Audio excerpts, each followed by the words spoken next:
We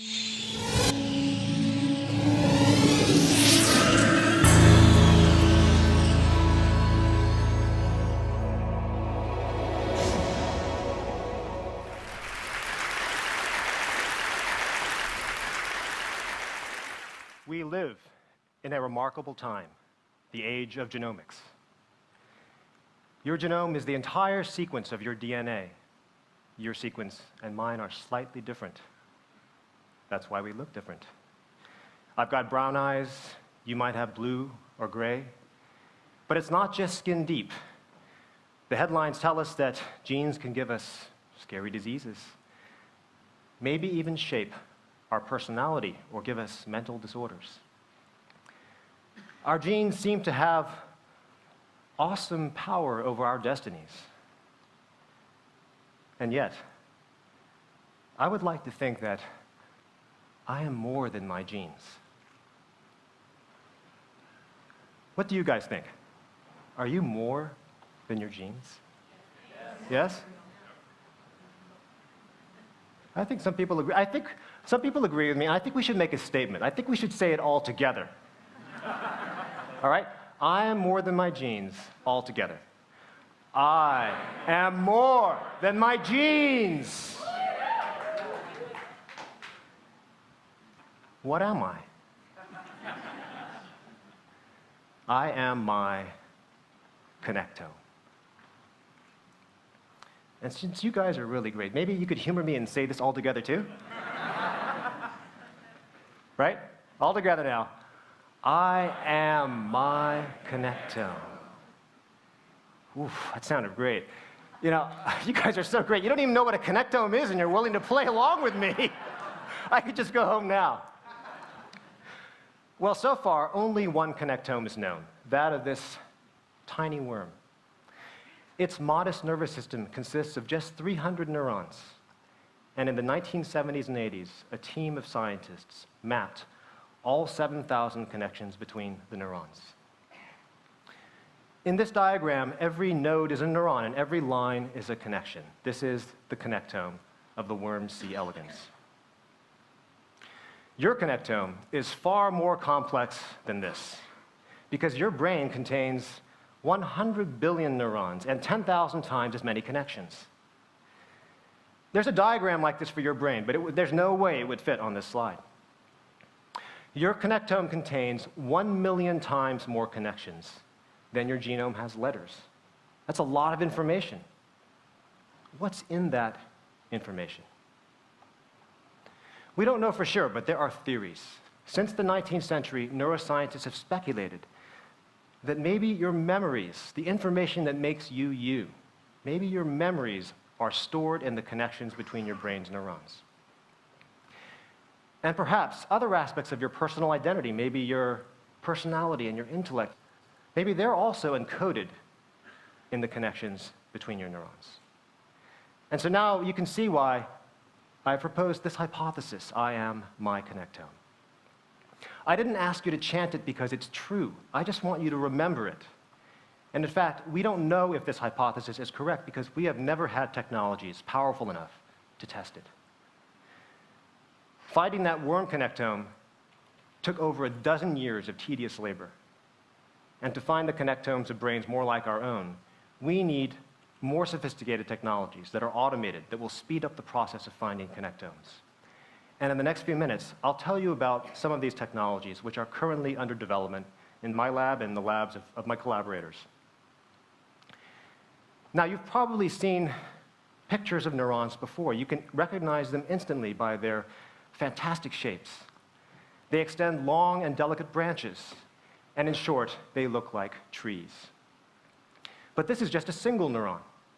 In order to find connectomes, we have to see all the neurons at the same time. So let's meet Bobby Kasturi, who works in the laboratory of Jeff Lichtman at Harvard University.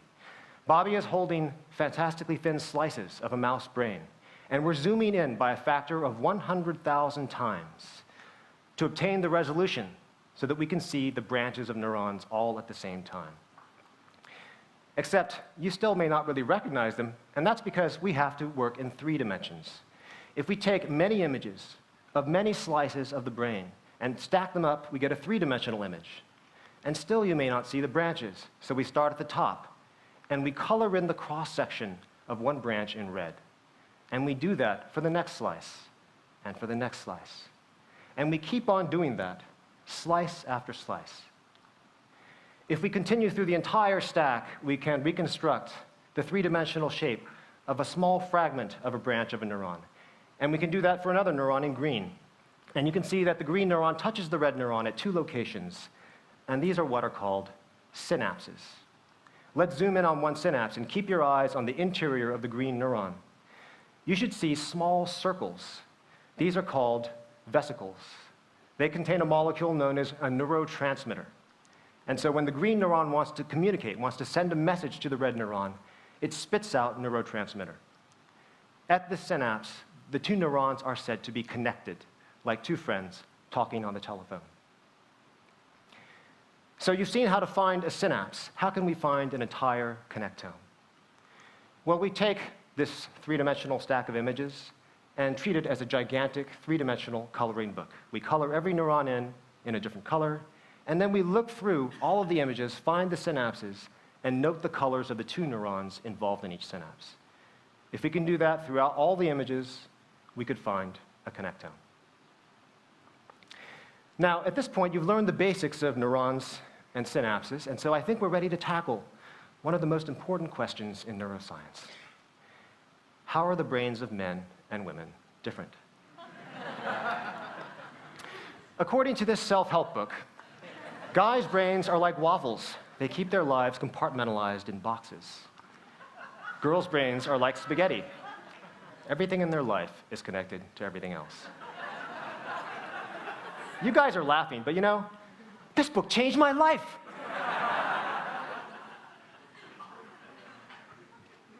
But seriously, what's wrong with this? You already know enough to tell me. What's wrong with this statement?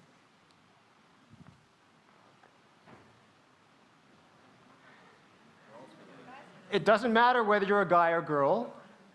Everyone's brains are like spaghetti. Or maybe really, really fine capellini with branches.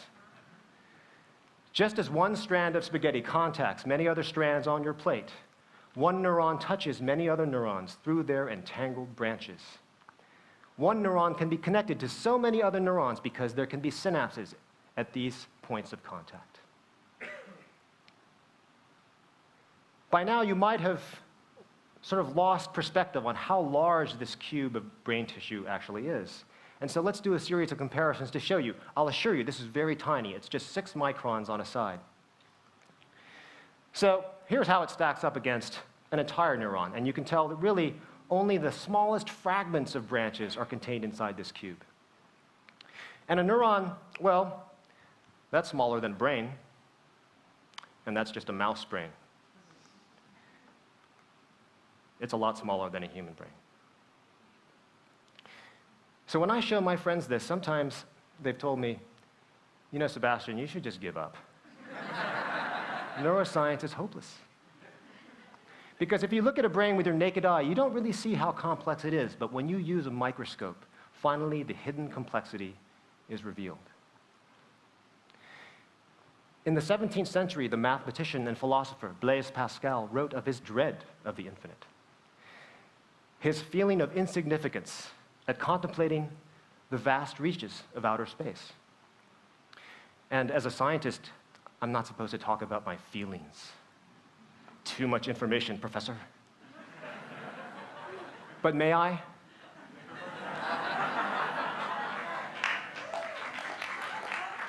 I feel curiosity, and I feel wonder, but at times I have also felt despair.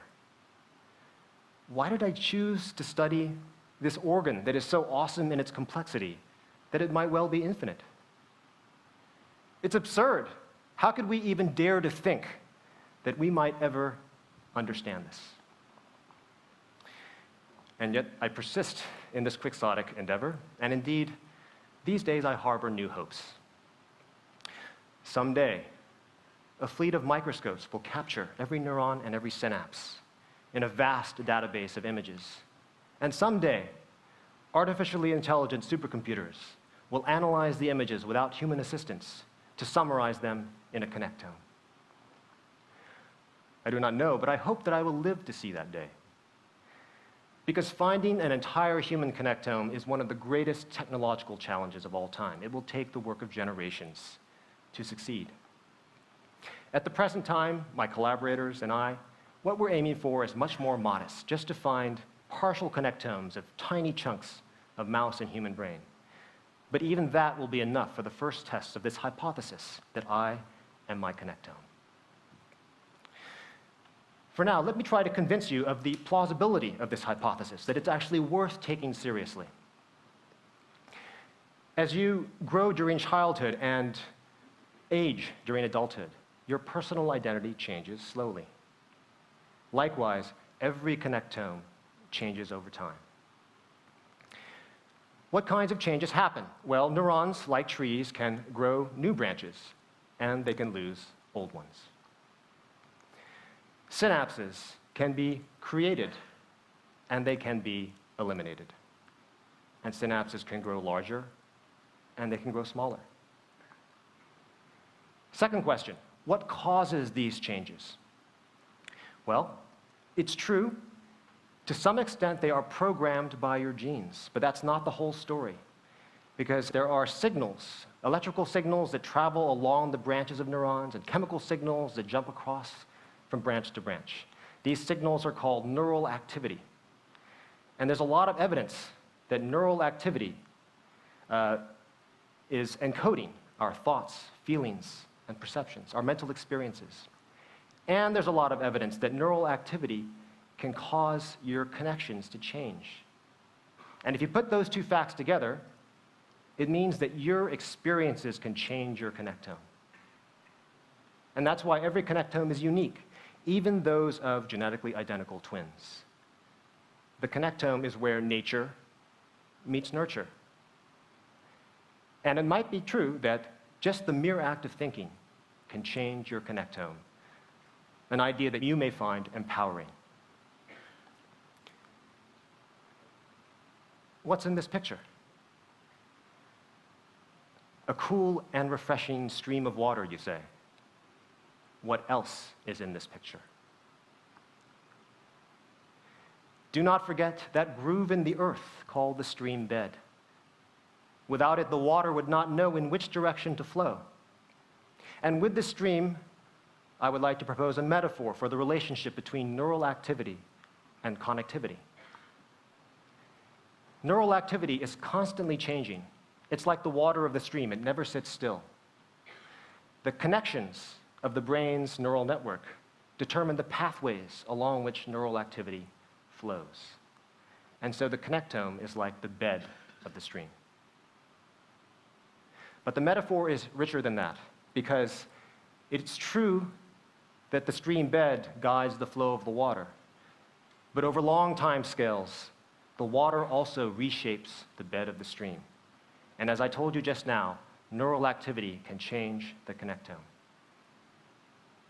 And if you'll allow me to ascend to metaphorical heights, I will remind you that neural activity is the physical basis, or so neuroscientists think, of thoughts, feelings, and perceptions. And so we might even speak of the stream of consciousness. Neural activity is its water, and the connectome is its bed. So let's return from the heights of metaphor and return to science. Suppose our technologies for finding connectomes actually work. How will we go about testing the hypothesis, I am my connectome? Well, I propose a direct test. Let us attempt to read out memories from connectomes. Consider the memory of long temporal sequences of movements, like a pianist playing a Beethoven sonata. According to a theory that dates back to the 19th century, such memories are stored as chains of synaptic connections inside your brain.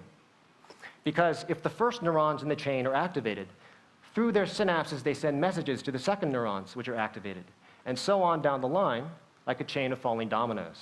And this sequence of neural activation is hypothesized to be the neural basis of those sequence of movements.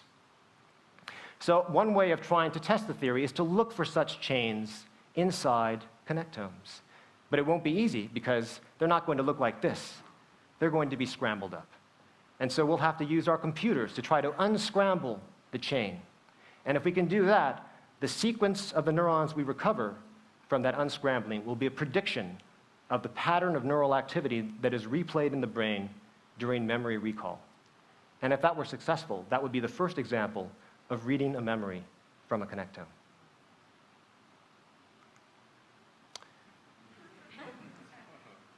What a mess. Have you ever tried to wire up a system as complex as this? I hope not. But if you have, you know it's very easy to make a mistake. The branches of neurons are like the wires of the brain. Can anyone guess what's the total length of wires in your brain? I'll give you a hint, it's a big number. I estimate millions of miles, all packed in your skull. And if you appreciate that number, you can easily see there is huge potential for miswiring of the brain. And indeed, the popular press loves headlines like anorexic brains are wired differently or autistic brains are wired differently. These are plausible claims, but in truth, we can't see the brain's wiring clearly enough to tell if these are really true. And so the technologies for seeing connectomes will allow us to finally read miswiring of the brain, to see mental disorders in connectomes. Sometimes, the best way to test a hypothesis is to consider its most extreme implication. Philosophers know this game very well. If you believe that I am my connectome, I think you must also accept the idea that death is the destruction of your connectome. I mention this because there are prophets today who claim that technology will fundamentally alter the human condition and perhaps even transform the human species. One of their most cherished dreams is to cheat death by that practice known as cryonics.